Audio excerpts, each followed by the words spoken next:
You know that feeling when you really want a particular dish and nothing else will do? That's comfort food.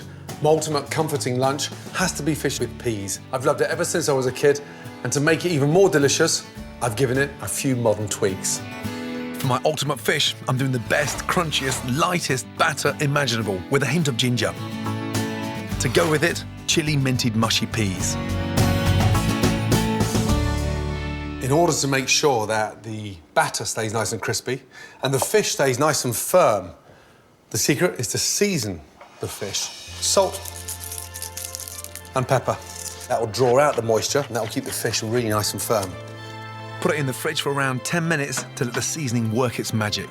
Now, the batter. As always, when making any batter, always sieve the flour. I want a bit of heat in the batter, so a nice teaspoon of cayenne pepper.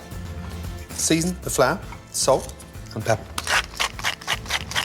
And then 2 teaspoons of baking powder. This almost lightens the load of the batter. Now, ginger beer. It gives that batter this sort of unique, spicy, individual flavour. It's delicious with the fish. And a nice tablespoon of oil. Just basic vegetable oil gives it a nice sheen. Give that a good mix. You really want it. Almost like the consistency of double cream.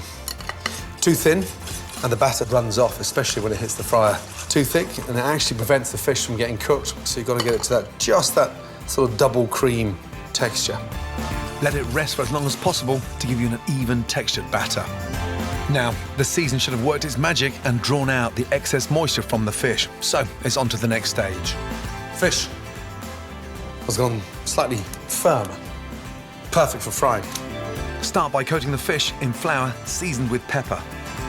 Pat that nice and dry into your hands so you haven't got any excess flour. The flour stops the batter from running off the fish. I'm just going to check to see if my oil's ready by putting a little touch of batter into the fryer. You see it bubbling straight to the very top. That tells you that the oil is ready. Never really ever fill the pan above halfway. If the oil starts to get too hot, first thing you do, turn off the gas. Second thing, add some oil into it to cool it down. Hold the fish by the corner, literally put it in, and roll it round. Then gently slap the fish on the sides of the bowl to get rid of excess batter.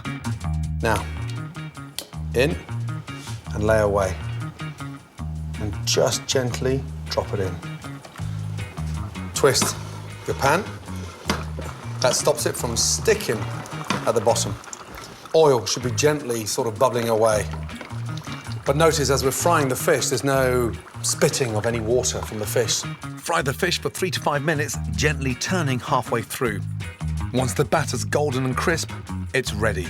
And look, they look stunning. It's like these big, crispy pillows of beautifully textured cod. Leave the fish to rest on a kitchen towel to blot excess oil. Meanwhile, it's quick and easy chili minted mushy peas. Now, the mushy peas, a little teaspoon of olive oil and a nice knob of butter into the pan. Shallot, finely chopped. That adds a bit of sweetness to the peas. Shallots into the pan. Chilli. Peas are delicious. When you eat peas and they're slightly spicy, they're even better. Garlic in the peas. Sweat off the chilli, the garlic and the shallots. Before the peas join those spices, simply blanch in salted boiling water, infused with their perfect partner. Fresh mint, stalks and all. And then put your frozen peas in. Now, once the peas have gone nice and soft, drain them.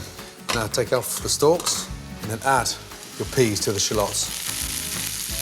I love that sound. Mix all that chilli and garlic in there. A little seasoning. Finishing the frozen peas off like this. Absolutely delicious. Onto your board, crush. Now, you cannot beat crushed, delicious peas. Look at that. Those peas, it's incredible. Top with chopped mint.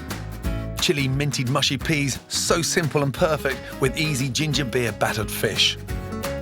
A nice spicy, crispy batter. And that just reaffirms the importance of comfort food. If you're going to do it properly. Oh. My spicy twist is proof you can update a comforting classic.